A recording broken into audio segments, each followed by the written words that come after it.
इन्नल्लाह व मलाइकतहु युसल्लूना अलन नबी या अय्युहल्लज़ीना आमनू सल्लु अलैहि व सल्लिमू तस्लीमा।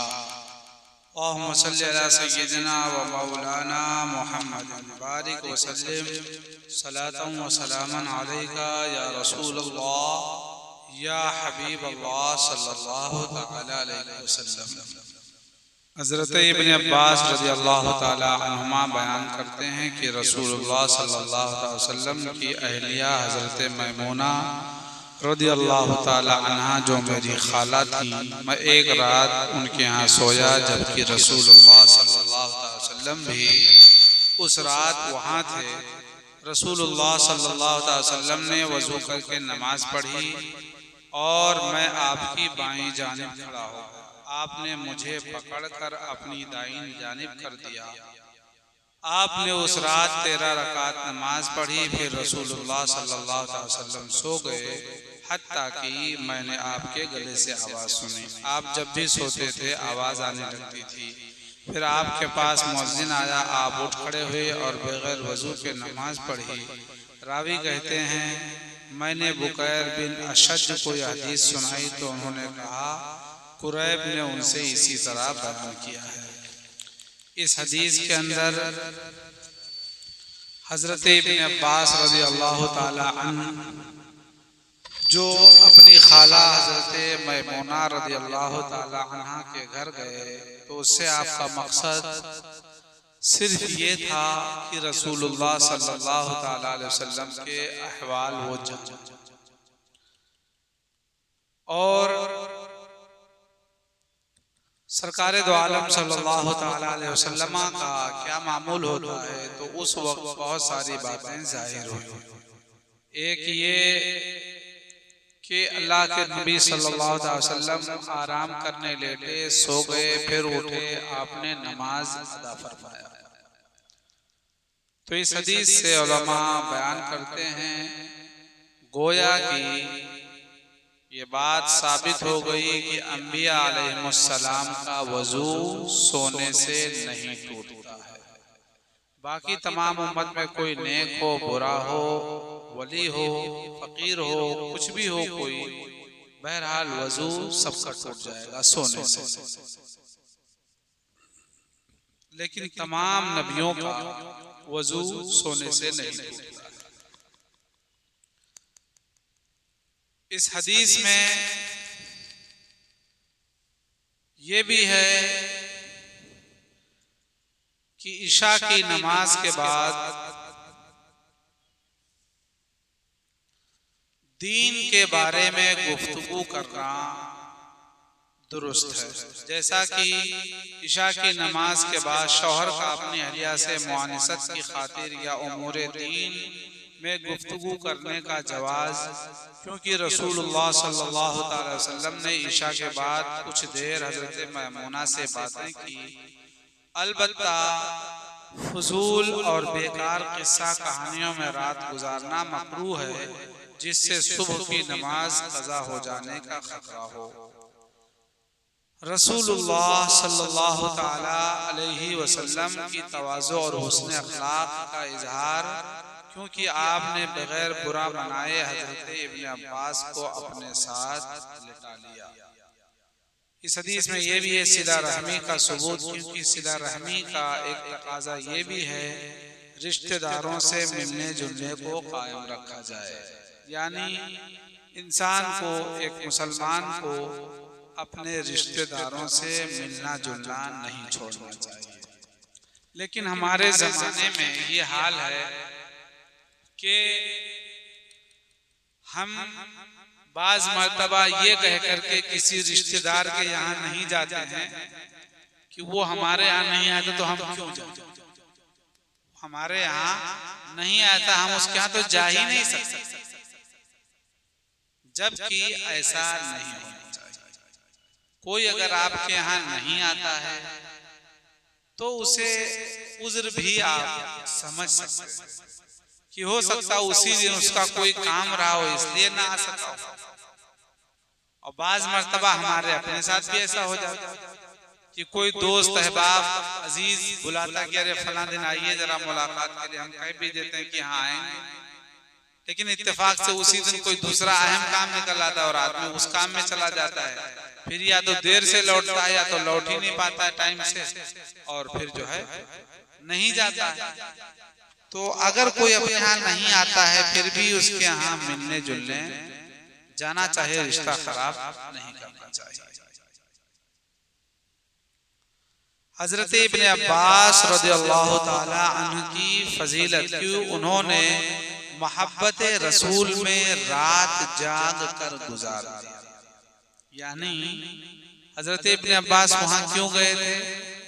ताकि रसूलुल्लाह सल्लल्लाहु अलैहि वसल्लम के सोने के, जागने के सब मामूलात देखें और लोगों को बयान करें कि मेरे आका अलैहिस्सलातु वस्सलाम इस तरीके से सोते थे और इस तरीके से जागते थे, और मोहब्बत रसूल में उन्होंने रात गुजार दिया जाग कर।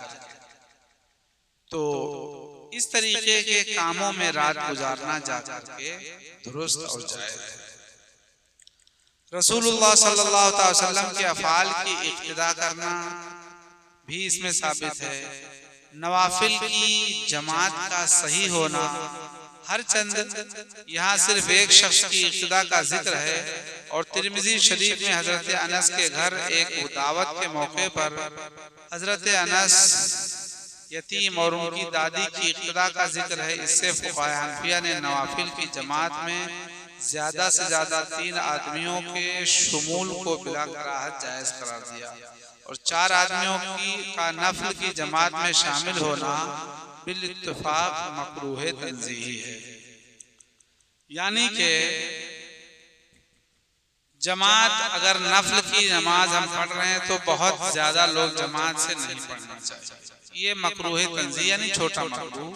बेहतर है कि ना पढ़ा जाए, लेकिन अगर पढ़ लिए तो हर्ज भी नहीं है।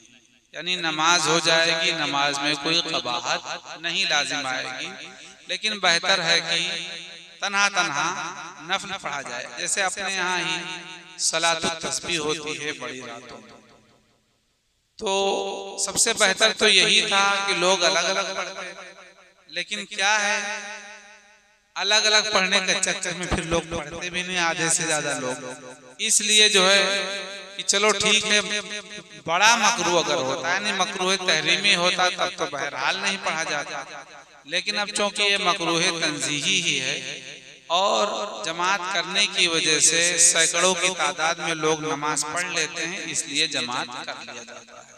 वरना अगर नफल नमाज है तो ज्यादा बेहतर, ज्यादा तकवा उसमें यही है कि आदमी उसको तन्हाई में पढ़े, अपने घर पढ़े।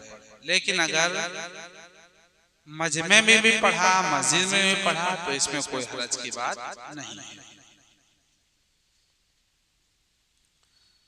जैसे कि कहा जाता है कोई काम बहुत शानदार तरीके से कर लेना और किसी काम को अच्छे से कर लेना, तो दोनों में फर्क। जैसे कि खाना जिसने रोटी सब्जी दाल चावल खाया उसका भी पेट भर गया, और जिसने बकरा मुर्गा मछली सालन वगैरह बना करके खाया उसका भी पेट भर गया। तो पेट भरने में कुछ वो नहीं है कि भाई दाल रोटी खाएंगे तो कम पेट भरेगा, वो खाएंगे तो ज्यादा पेट भरेगा। खाना जितना पेट में पहुंच जाएगा उतना पेट भर जाएगा, चाहे बकरी का गोश्त पहुंचे या सब्जी पहुंचे। अलबत्ता ये है कि दोनों के खाने के मजे और टेस्ट में फर्क रहेगा कि भाई जो गोश्त खाएगा उसे ज्यादा मजेदार खाना लगेगा और जो गोश्त नहीं खाएगा उसे कम मजेदार लगेगा। तो ऐसे ही जब हम दीनी काम को जितने एहतमाम से और जितना पूरा सिस्टम उसमें जब फॉलो करेंगे, हम उसके जो तरीका है उस पर अमल करेंगे, तो उतना ही ज्यादा सवाब होगा।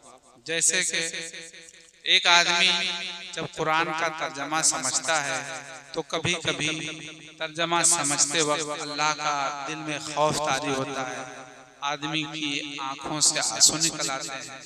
एक आदमी नहीं समझता तो पढ़ लेता है, तो अब ऐसा नहीं है कि जो रो करके नमाज नहीं पढ़े उसकी नमाज ही नहीं होगी। हरगिज नहीं। अलबत्ता ये है कि उसने समझ के पढ़ा और अल्लाह के खौफ से रोया तो उसको रोने का सवाब ज्यादा मिल जाएगा, और जिसके आंखों में आंसू नहीं आए तो समझ लो उसको रोने का सवाब नहीं मिलेगा।